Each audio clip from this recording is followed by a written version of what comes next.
प्रिय विद्यार्थियों नमस्कार। आज की कक्षा में आपका स्वागत है। हमने ध्रुव स्वामिनी नाटक के द्वितीय अंक से पेज नंबर 29 तक की कथाक्रम को पढ़ा था। आज हम पेज नंबर 30 के कथाक्रम को पढ़ेंगे। देखिए क्या है। कोमा, राजा तुम्हारी स्नेही सूचनाओं की सहज प्रसन्नता और मधुर आलापों ने जिस दिन मन के नीरस और नीरव शून्य में संगीत की, वसंत की, मकरंद की सृष्टि की थी, उसी दिन से मैं अनुभूतिमयी बन गई थी। क्या वह मेरा भ्रम था? कह दो कि वह तेरी भूल थी। प्रस्तुत पंक्तियाँ उस समय की है जब ध्रुव स्वामिनी के आगमन की सूचना पाकर शकराज कोमा के प्रति उपेक्षा भाव दिखाता है। तब वह कोमा से पूछता है कि क्या तुम्हें नई रानी का आना अच्छा नहीं लग रहा है कोमा? तो कोमा उत्तर में कहती है कि जो बातें राजा को अच्छी लगें वो मुझे भी लगनी चाहिए। तब शकराज बेचैन सा होकर कहता है, अच्छा तुम इतनी भावमयी हो, यह मैं आज भी नहीं जान सका। इस पर कोमा अपनी अनुभूतियों, अपने भावों को अभिव्यक्त होने, अनुभूतिमय होने का, भावों से परिपूर्ण होने का कारण बताती हुई कहती है कि कोमा कहती है कि राजन, जिस दिन तुम्हारे अनुराग भरे, प्रेम भरे संकेतों की मुस्कान से तुम मुझे संकेत करते थे, तब और तुम्हारी प्यारी प्यारी बातों ने मेरे सूखे और रूखे हृदय में प्रेम संगीत की एक मादक लहर सी भर दी थी, यौवन में बहार और रस की सृष्टि कर दी थी। उसी दिन से मैं भावुक होना सीख गई थी। अर्थात कहने का अभिप्राय यह है कि कोमा कहना चाहती है कि राजन, यह जो प्रेम है ये सब आपके कारण से ही है। अर्थात तुम्हारे प्रेम भरे संकेतों से, तुम्हारी प्रेम भरी मुस्कान से, तुम्हारी प्यारी प्यारी बातों ने मेरे सूखे निराश सूने प्रेम मन में प्रेम रूपी संगीत भर दिया था।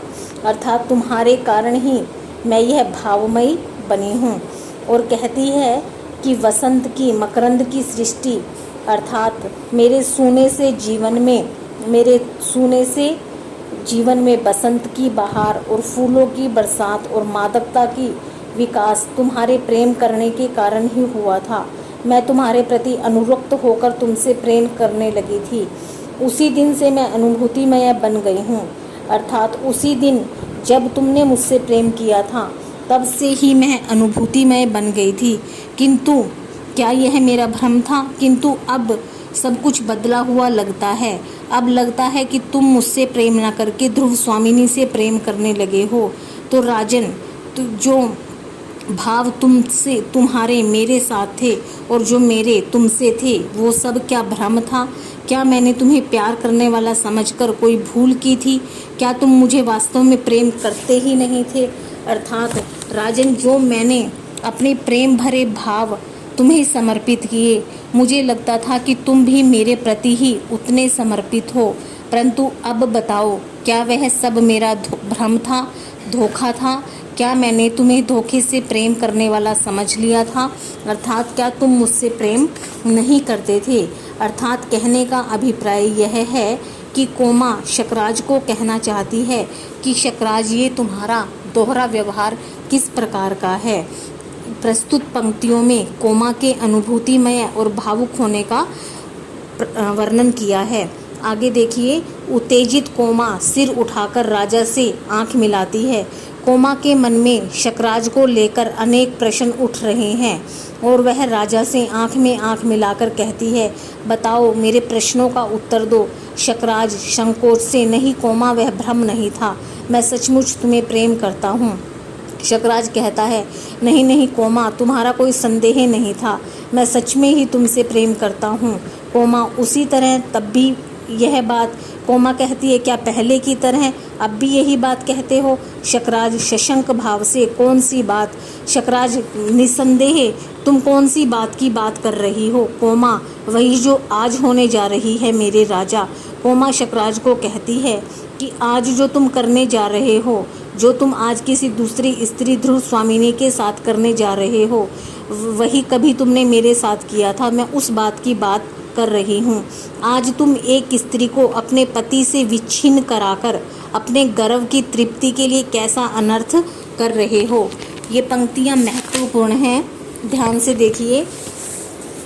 कोमा शकराज को उसके पति धर्म का एहसास दिलवाती हुई कहती है कि राजन, आज जो तुम करने जा रहे हो, तुम केवल एक दूसरी स्त्री से संबंध नहीं बनाने जा रहे, अपितु एक अपनी ही पत्नी को उसके पति से अलग कर रहे हो और तुम इसे अपने अभिमान को संतुष्ट करने का कार्य समझ रहे हो, लेकिन वास्तव में ये बहुत बड़ा अनर्थ है जो तुमको दिखाई नहीं दे रहा है। शकराज हंसकर बात उड़ाते हुए, पगली कोमा, यह मेरी राजनीति का प्रतिशोध है। शकराज हंसकर बात को मजाक में लेते हुए कहता है, कोमा तुम पागल हो, मैं प्रेम तो केवल तुमसे ही करता हूँ। यह तो मेरा राजनीतिक बदला है, अर्थात ध्रुव स्वामिनी से मैं कोई प्रेम नहीं करता, ना ही मुझसे उससे कोई लेना देना है। मैंने तो उसे यहाँ अपना राजनीतिक बदला लेने के लिए बुलाया है। आगे देखिए पेज नंबर 31 से। कोमा दृढ़ता से, किंतु राजनीति का प्रतिशोध क्या एक नारी को कुचले बिना नहीं हो सकता है। कोमा दृढ़ता से अपने सवालों का प्रश्न मांगती हुई कहती है, अच्छा तो ध्रुव स्वामिनी को आप यहाँ बुलाना राजनीतिक बदला का नाम दे रहे हो, तो क्या एक राजनीति का बदला एक नारी के सम्मान को कुचले बिना नहीं लिया जा सकता है, अर्थात एक नारी के मान सम्मान को ठेस पहुंचाकर ही आप राजनीतिक बदला पूरा करोगे, यह उचित नहीं है। शकराज, जो विषय समझ में नहीं आता उस पर विवाद ना करो। शकराज कोमा को डांट लगाता हुआ कहता है कि तुम्हारी समझ में जो विषय नहीं आ रहा है तुम उस पर बहस मत करो। कोमा खिन्न होकर, मैं क्यों ना करूं, ठहर कर, किंतु नहीं, मुझे विवश करने का अधिकार नहीं, यह मैं समझ गई। कोमा बड़ी उदास होकर कहती है कि मैं क्यों कोई प्रश्न ना करूं, किंतु नहीं, मुझे विवश करने का अधिकार नहीं, लेकिन आप मुझे किसी बात के लिए मजबूर नहीं कर सकते हैं, अर्थात मुझे यह भी अधिकार नहीं है कि मैं पत्नी होने के नाते आपसे यह सवाल जवाब करूं, अर्थात मैं समझ गई हूं। दुखी होकर जाना चाहती है। दूसरी ओर से मिहिर देव का प्रवेश।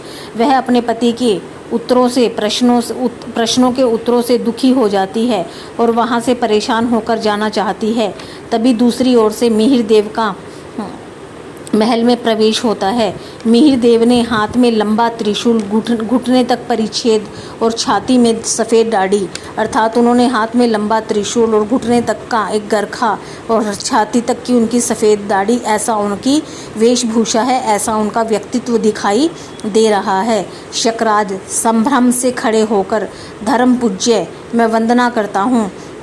शकराज बड़े ही आदर के साथ खड़े होकर, धर्म पिता, मैं आपको प्रणाम करता हूँ। मिहिर देव कल्याण हो। मिहिर देव जो कोमा के धर्म पिता हैं वो कहते हैं, राजन आपका कल्याण हो, और कोमा के सिर पर हाथ रखते हुए कहते हैं, बेटी मैं तुझको ही देखने चला आया कि बेटी मुझे तेरी परवाह हो रही थी, मैं तुझे ही देखने के लिए आया हूँ। तू उदास क्यों है, लेकिन मैं तुझे उदास और परेशान देख रहा हूँ, तू अपनी उदासी का कारण बता। शकराज की ओर गूढ़ दृष्टि, और वह शकराज की ओर अपनी दृष्टि को गड़ा लेती है। शकराज, आचार्य रामगुप्त का दर्प दलन करने के लिए मैंने ध्रुव स्वामिनी को उपहार में भेजने की आज्ञा दी थी। आज रामगुप्त की रानी मेरे दुर्ग में आई है, कोमा को इसमें क्या आपत्ति है।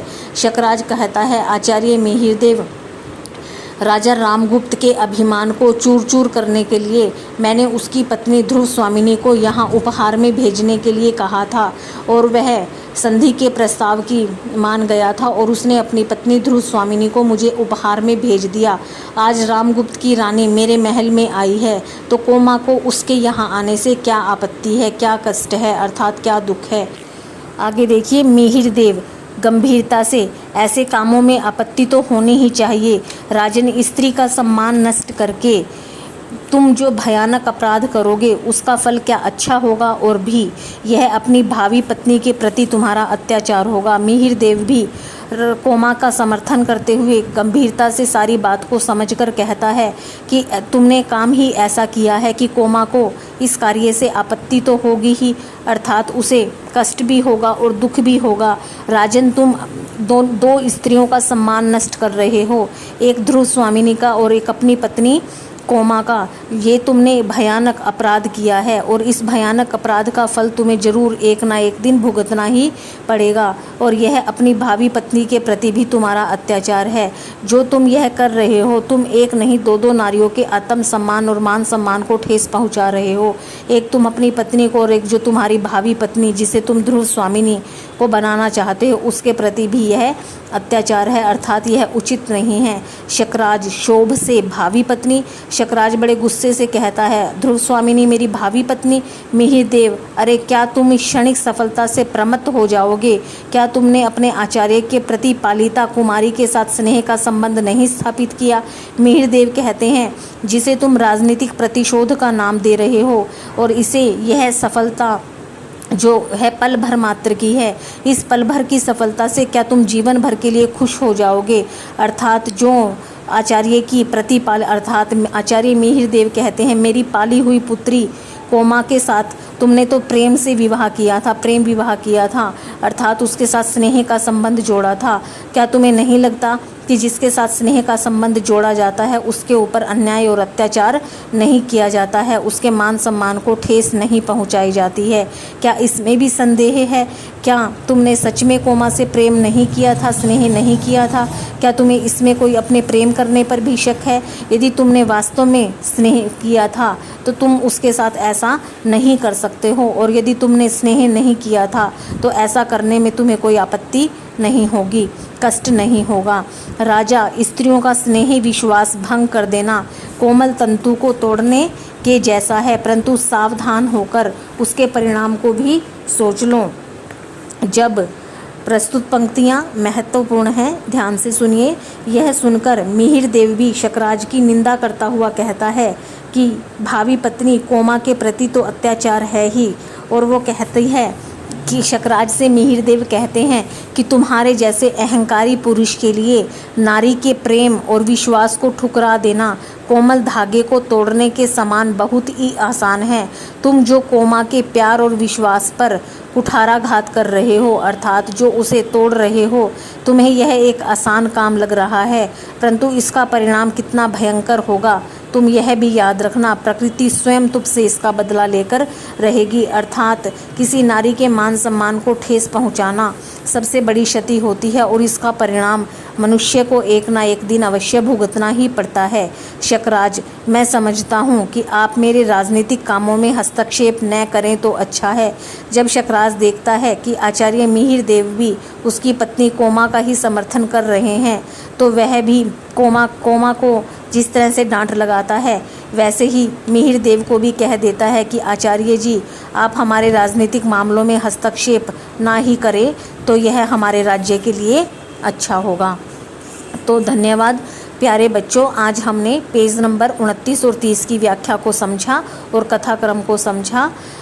तो आप सभी इसको अच्छे से सुन लेंगे, समझ लेंगे और लर्न कर लेंगे। आपकी हिंदी प्राध्यापिका डॉक्टर सुषमा, हिंदू कन्या महाविद्यालय, जींद।